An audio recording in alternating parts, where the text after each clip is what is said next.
Nós aqui agradecemos essa palestra e esse convite que nós já trouxemos aqui e já começamos a indicar nomes e vamos continuar a receber sugestões de nomes e vamos continuar a indicar nomes de cada uma das 19 áreas em que o clube dispõe de divisões técnicas especializadas, sem falar até de outras que porventura a gente vai vir a criar.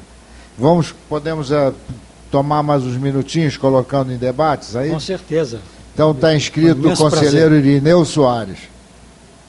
Depois o conselheiro Lacerda e o conselheiro Olavo Cabral.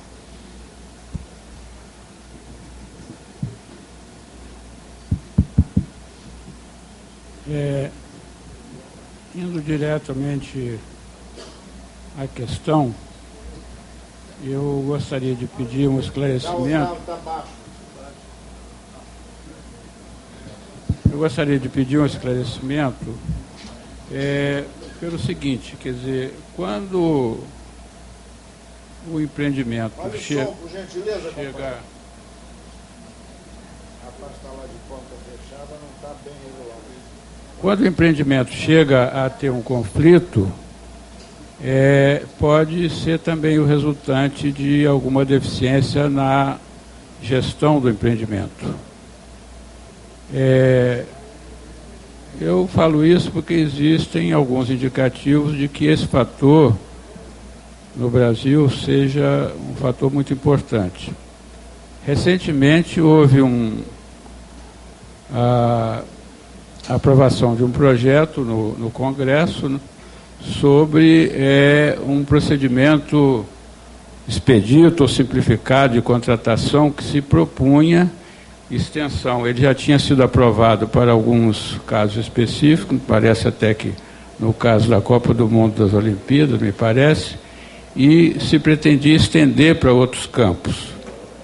E esse procedimento foi até objeto de discussão aqui no Clube de Engenharia, que se pronunciou contrário a essa extensão. Por quê? Existe no próprio Estados Unidos várias boas práticas, instituições que oferecem, disponibilizam boas práticas para a gestão de empreendimentos, justamente no sentido de prevenir problemas durante a obra.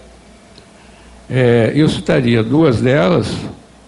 Uma é o Project Management Institute, Instituto de Gerenciamento de Empreendimentos, que tem uma publicação, um livro, com uma coletânea de várias boas práticas para fazer empreendimentos, incluindo coisas até tradicionais como cronograma. Tem que ter um cronograma, ele dá orientações para cronogramas, ele dá orientações para estimativas de custo, etc. Quer dizer, e inclusive esse instituto credencia organizações que oferecem treinamento para gerentes de projetos. Quer dizer, então isso é uma coisa preventiva para prevenir. Uma outra coisa são algumas consultorias. Uma bem conhecida, conhecida pela sigla IPA, Independent Project Analysis. Eu sei que ela é muito atuante na área de petróleo e energia, não tem conhecimentos em outras áreas, ela atua. Essa consultoria, ela enfatiza um aspecto central na engenharia, ou seja, a obra deve ser contratada com projeto. Não se pode começar a obra sem projeto. Então, esse projeto, esse processo expedito que foi discutido no Congresso, permitia a tal contratação global que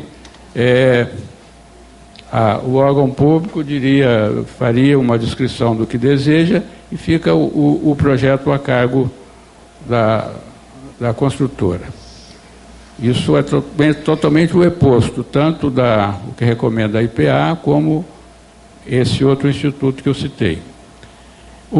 Essa própria empresa IPA, existe questionamento porque o que ela recomenda é que o mínimo para se poder contratar uma obra é ter o projeto básico.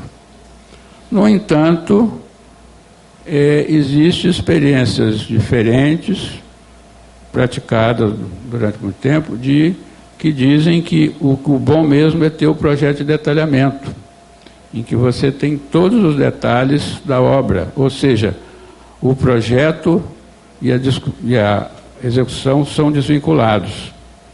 Quer dizer, o projeto é contratado pelo proprietário e a execução separadamente, porque se o construtor faz o projeto e a obra, ele fica num conflito. Ele vai otimizar a qualidade ou o custo. Então há um certo conflito disso. O que eu quero dizer, em suma, é que existem medidas preventivas prévias à contratação que procurem prevenir a ocorrência de conflitos. Então, o meu comentário é se essa ideia desse comitê, se ela teria algum relacionamento com isso, porque essas boas práticas, e a melhor delas,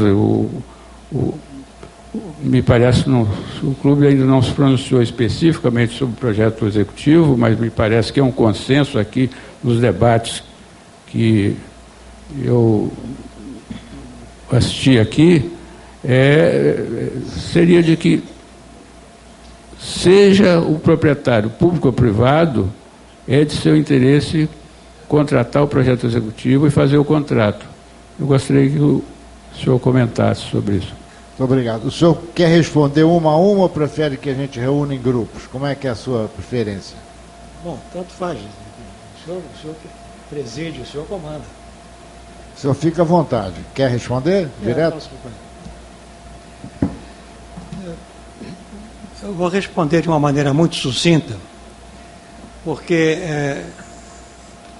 a inferência que eu fiz da sua intervenção é que ela, na verdade, corresponde exatamente ao espírito do Comitê de Resolução de Conflitos, que é de natureza preventiva, a fim de que as dificuldades da execução de um projeto levem a arbitragem ao judiciário com perda de tempo e, por conseguinte, com atrasos, né, que podem comprometer a própria economicidade do projeto. De modo que eu não vejo na sua intervenção, já que falamos de conflito, nenhum conflito com o cerne da minha exposição, que é exatamente as boas práticas no gerenciamento do projeto. Agora, devo assinalar que, e aí os senhores podem ter uma abundante informação sobre os Dispute Resolution Boards,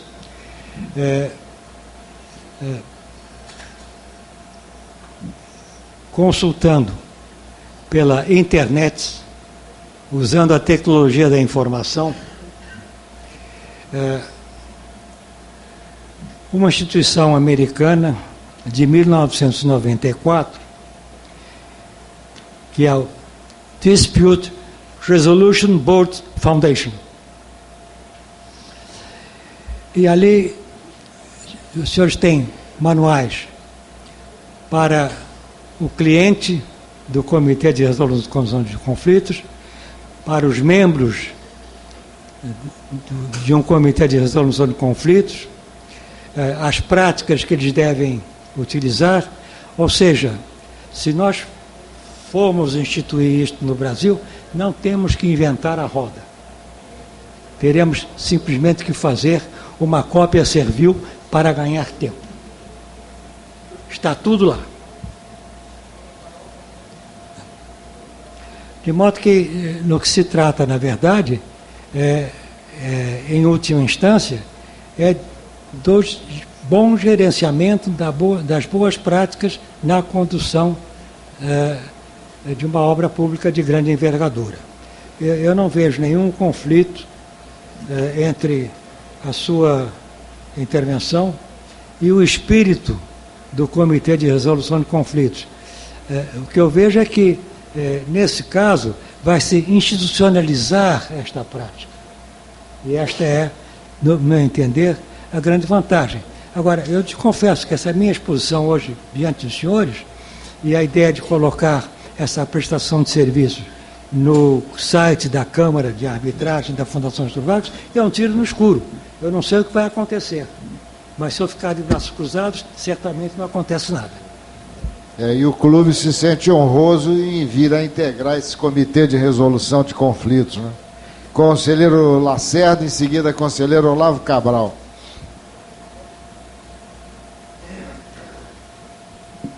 A primeira vez que eu estou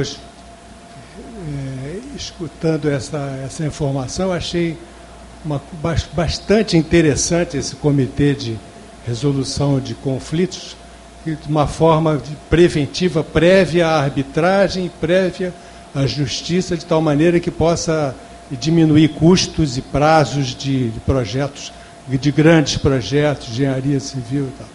Eu só achei estranha que, como ele é em torno de 1970, quer dizer, tem estados aí que adotaram de uma forma assim estrondosa, né? Esse comitê, como a Califórnia, 667, como a Flórida, 824, como Washington, 293, mas tem outros estados que simplesmente ignoraram esse comitê e tem alguns que tem 1, 2 e tal, quer dizer, esse comitê não é um comitê que tomou, que foi uma ideia que todos os estados adotaram, acharam ótimo. Só alguns que realmente levaram a sério. O próprio Colorado, que deu início ao comitê, só tem 26. Quer dizer, não tem um número tão expressivo para quem originou o comitê. Tá? Então, essa é a observação que eu faço. E também lembrando ao presidente que toda e qualquer iniciativa de indicação de nomes para entidades externas tem que ter uma aprovação prévia do conselho diretor do clube. Sem sombra de dúvidas, é como tem sido feito. Então vamos em seguida... Posso responder? Pois não. Não, a sua observação é interessante, mas eu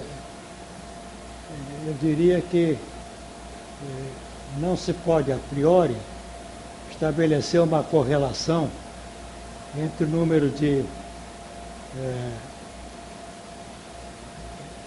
comitês de resolução de conflito, que eles são instituídos caso a caso. Mas vejam os senhores que, por uma coincidência, o grande número de conflitos, o grande número de instituição de comitê de resolução de conflitos estão na Califórnia e na Flórida. De sorte que eu imagino que isso tenha muito a ver também com, digamos, sobretudo,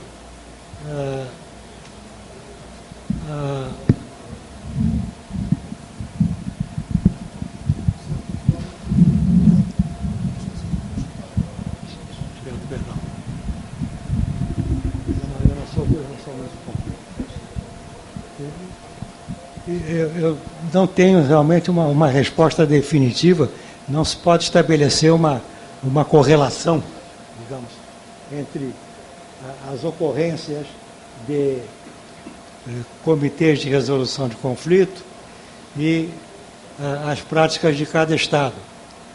Mas talvez a Flórida e a Califórnia, para usar uma expressão muito cara hoje a um novo membro do Supremo Tribunal, seja um ponto fora da curva.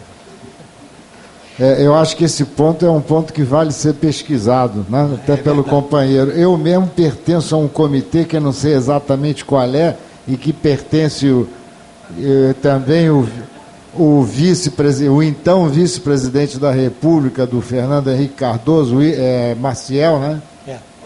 Marco Maciel. E eu nunca fui convidado para nada. Quer dizer, deve ser porque eu não tenho capacidade para isso, mas se eu não tenho capacidade, por que me convidaram para integrar o comitê?